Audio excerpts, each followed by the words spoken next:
রাজনৈতিক কর্মসূচি মবের অংশ নয় বলে মন্তব্য করেছেন উপদেষ্টা আসিফ মাহমুদ সজীব ভুঁইয়া। তিনি বলেন, যারা ডিসেম্বরে নির্বাচন চেয়েছিল তাদের অনেকে এখন ভোট পেছানোর ষড়যন্ত্রে লিপ্ত।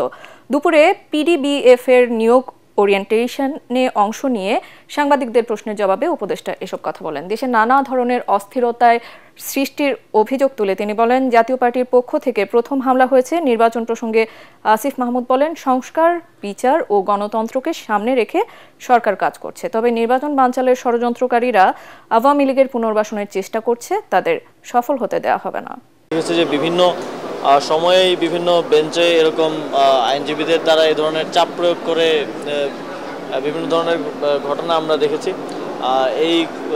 এইগুলোর ক্ষেত্রে আমি মনে করি যে সংশ্লিষ্ট যারা কর্তৃপক্ষ আছেন তাদের কঠোর হওয়া প্রয়োজন এবং একই সাথে আইনজীবীদেরও আরও পেশাদারিত্ব এবং প্রফেশনালিজমটা ধরে রাখা প্রয়োজন।